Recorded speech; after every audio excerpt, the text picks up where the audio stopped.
Hello everyone, Silverstruck here. Welcome to the Silverstruck channel.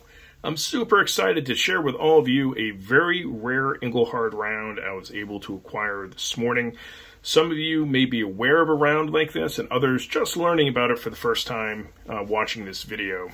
If you do watch a lot of my content, you'll know I post a lot of videos on vintage silver, especially rare vintage silver. This is just the passion I have for this part of the hobby. I truly enjoy collecting this type of vintage silver. And so before I share this new acquisition with you, I would like to back up for a moment and talk about this part of my collection, what it means to me, and why I'm doing what I'm doing. And what I'm referring to are these annex slabs right here. If you're new to this channel or new to vintage silver, you may not even be aware that Engelhard did produce a very limited quantity of proof prospectors in silver. And that's what we have here. They produced 8. I have 6 slabbed and graded in these annex slabs, so almost a complete collection. And what my goal is to have the only, or maybe perhaps one of only a handful of complete sets of these proof prospectors that are slabbed and graded. I do have a friend of mine, I watch his videos all the time, Silver Bar Stacker, SBS, who has 7 of the rounds, but he's collecting in all raw instead of slabbed and graded.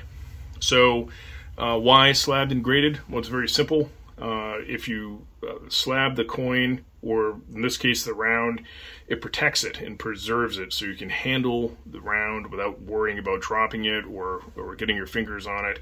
I'm not as interested in the grade. It's nice to have a grade. I'm more interested in preserving and protecting the round so I can handle it properly without gloves or anything. So that's why I prefer to have these all in slabs.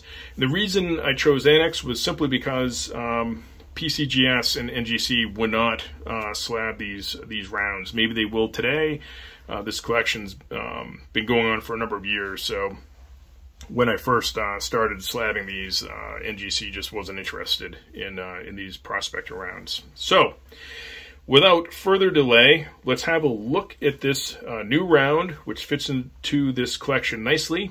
It's not a proof, but it's an important round.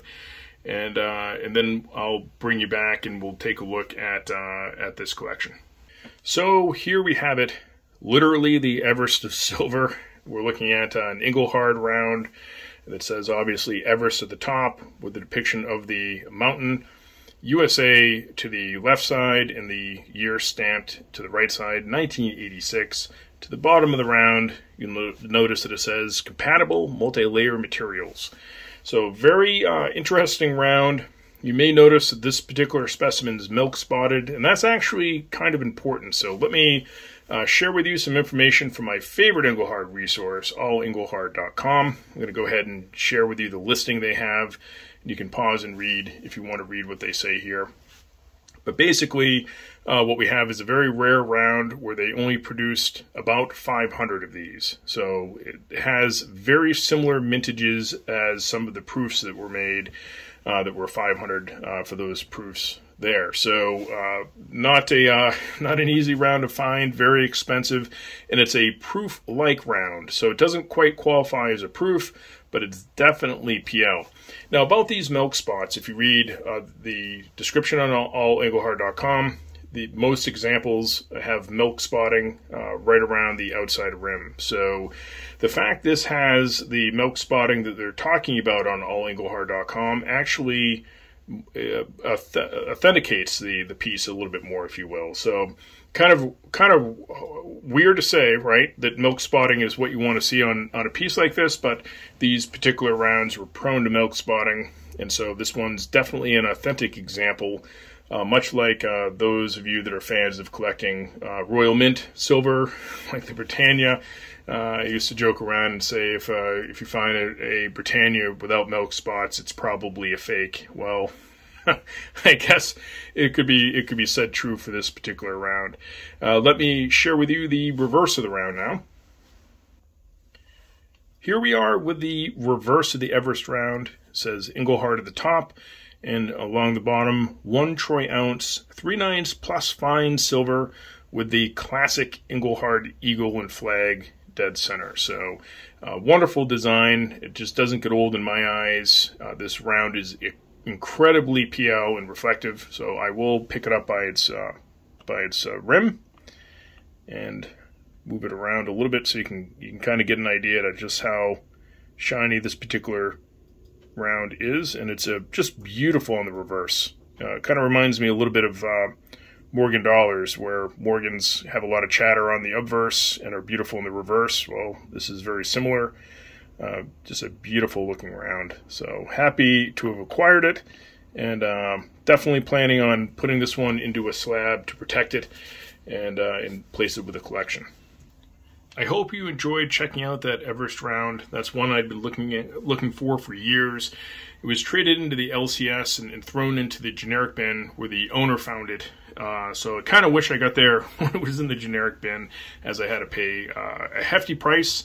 So I'm going to share with all of you an eBay listing that shows the kind of pricing you can expect to find on something like this. I didn't pay those prices, but it wasn't cheap, I assure you. So it is an expensive way to collect, but these are very rare rounds, and as time goes on, they should pay dividends in the collector market for value.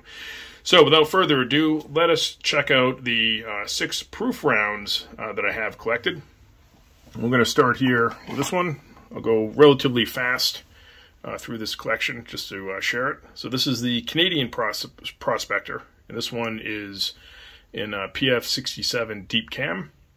If we flip it over to the reverse, you can see that it has the goose right there, Canadian.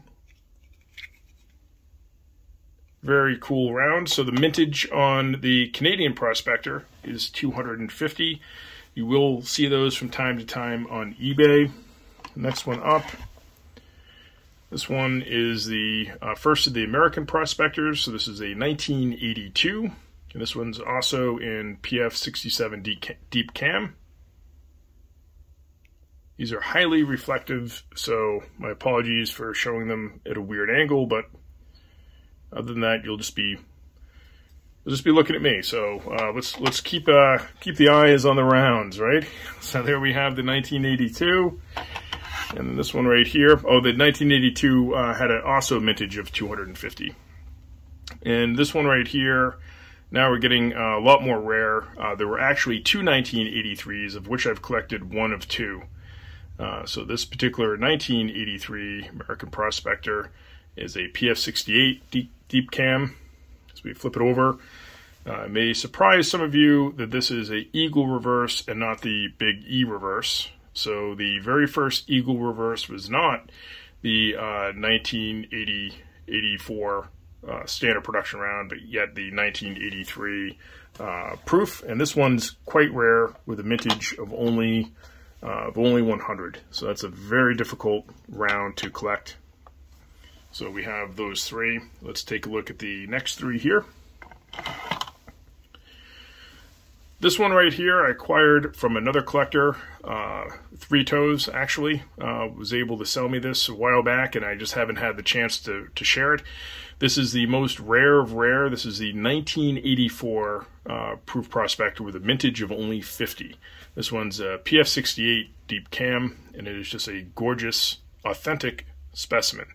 Now the reason I emphasize authentic, you can see the Big E reverse, is because this round has an awful lot of fakes going around. So they made tons and tons of fakes, obviously because of the value of this particular type of round. And I don't really want to go over the differences in how to identify a fake versus an authentic round, simply because I don't want to share that detail with the scammers, basically the people that are faking these rounds.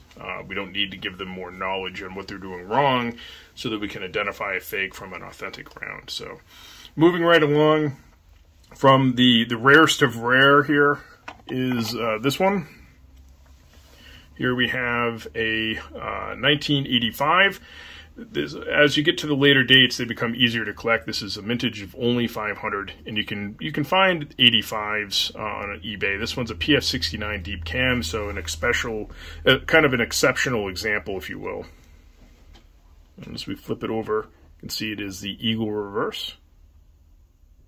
if you're interested in starting a set like this, the 85 is an excellent place to start. It's one of your more easier rounds because it's basically a higher mintage at 500.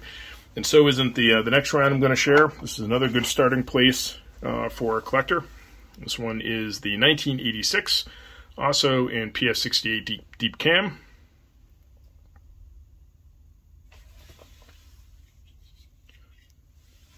I keep wanting to flip these like a Morgan dollar, and they don't. They flip like a maple. So pretty nice eagle reverse.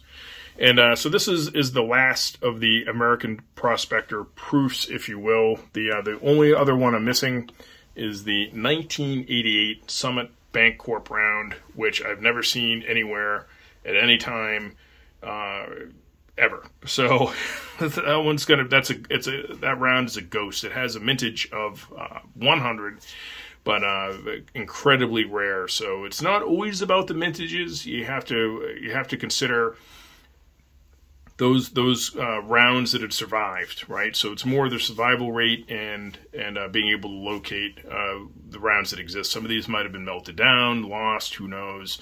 But that Summit Bancorp round is just impossible to get. So, well, I hope you enjoyed me rambling on about my silver collection here. Please feel free to leave a comment in the comment section. And as always, thank you so much for watching.